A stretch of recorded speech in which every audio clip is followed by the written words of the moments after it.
इसलिए अगाध प्रेम, अगाध श्रद्धा और अगाध भक्ति विश्वास रखो। कितनी बात बताई जाएगी, गुरु की बात पर बार बार कही जाती है। गुरु कहता है वो करो, गुरु करता है वो ना करो। गुरु की करी बात पर तुम ये ना सोचो कि इन्होंने क्या खेल किया है। अरे गुरु तो जब वो परमात्मा इतने बड़े बड़े खेल रचता है, देखते उसके तमाशे रोजाना के, तो क्या कभी गलत करता है? वो अन्यायी नहीं, परमात्मा बड़ा न्यायकारी है। जब वो न्यायकारी है तो संत अन्यायी कैसे हो सकते हैं? वो किसी के साथ अन्याय नहीं करता। इंसान अपने किए कर्म को भोग्या करता है और दोष दिया करता है परमात्मा को, भाग्य को, कर्म को, काल को। लेकिन इनमें दोषी कोई नहीं, दोषी इंसान स्वयं है। क्यों है ये स्वयं? कि कर्म खुद करता है, कर्म खुद बिगाड़ता है और कर्म खुद बनाता है। अच्छे कर्म करता है, उसका अच्छा फल कोई रोक नहीं सकता। आज नहीं तो कल को कर्म का लेखा बड़ा तकड़ा है। कितने जन्म बीतो, युग बीतो, कबीर कमाई अपनी, व्यर्था कभी न जा, 3 लोग चाहे बीत जाओ और फिर मिलेगी या। अपनी चालाकी से काम नहीं होता, अपनी बुद्धि से काम नहीं होता। अगर हम अपनी बुद्धि को गुरु की बुद्धि से जोड़ दें, अपने विचारों को, अपनी मति को उनकी मति में मिला दें, फिर देखो कि उनकी मति, उनकी मौज और मेहर जब हमारे दिमाग में उतर के आएगी, वो हमें प्रेरणा देगी कि ऐसा करो।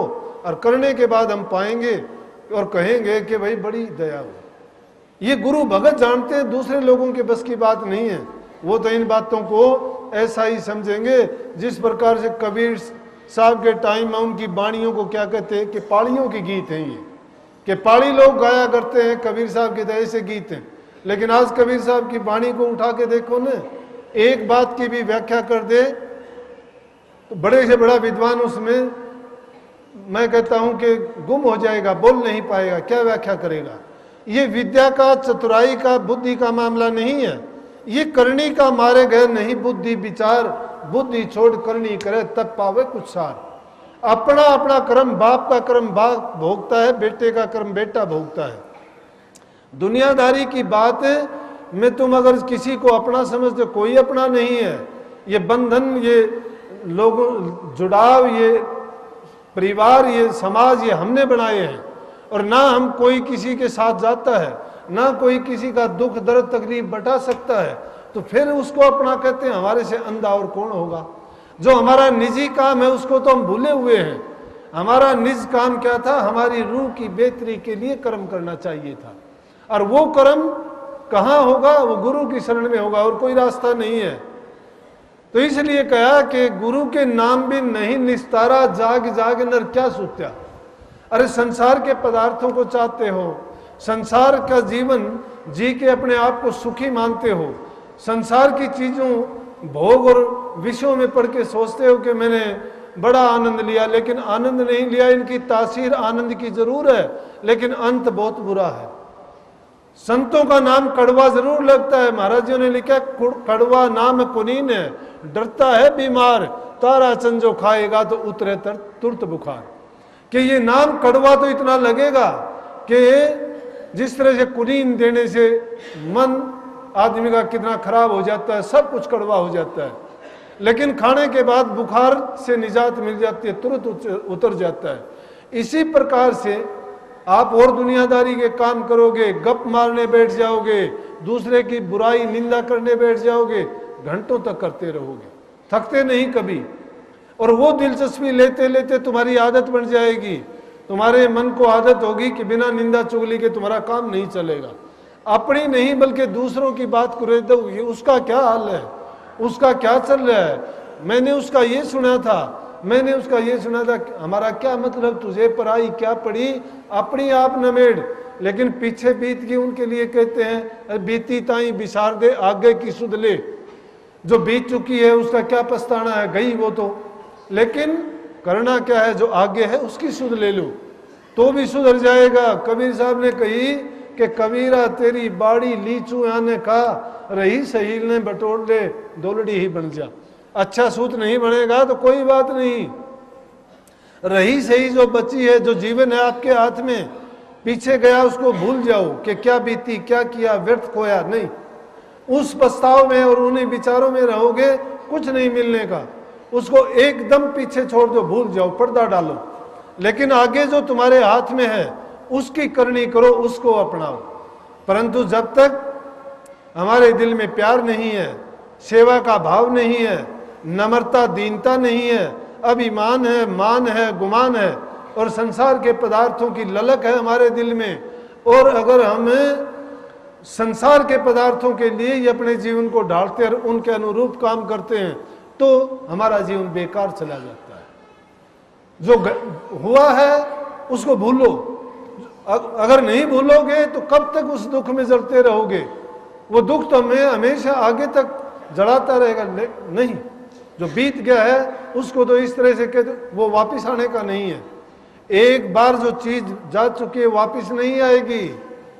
जो है उसको भी हम उसी में फेंक रहे हैं। इसका मतलब जो आग पीछे लगी थी आज भी उसको याद रखे हुए हैं, तो उसी को उठा उठा के अब भी उसमें फूंक रहे हैं। लेकिन नहीं, जागने से ये मतलब है कि उन चीजों को भुला के आगे के जीवन की चेतना में प्रवेश करो।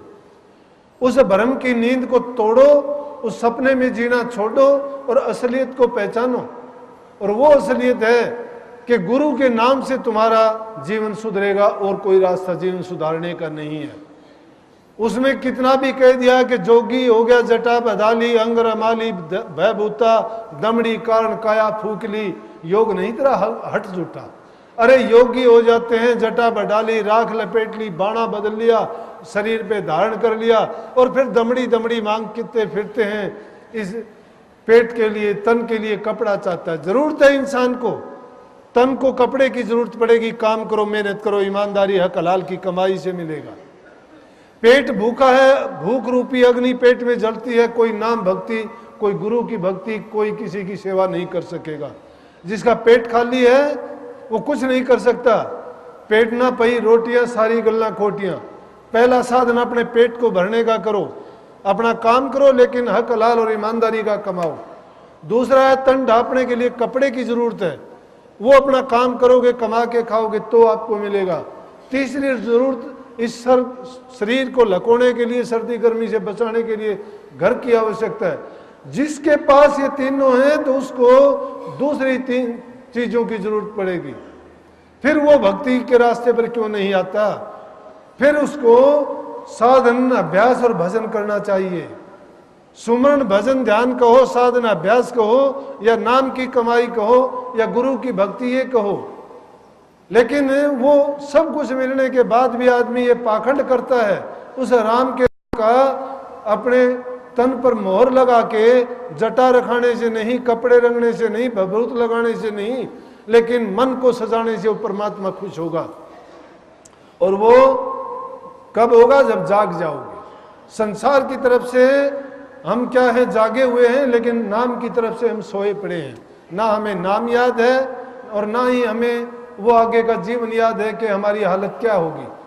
परंतु इसी जीवन में जीवत समझो, जीवत बुझ और जीवत मुक्ति निवासा, मुए मुक्ति बतावे गुरुआ झूठा दे विश्वासा। अगर कोई गुरु तुम्हें कहता है कि कोई बात नहीं, कुछ ना करो, नाम दे दिया, तू चेला में गुर सवार पिया धर, और ईब नहीं तो पुर डूब चाहतिर।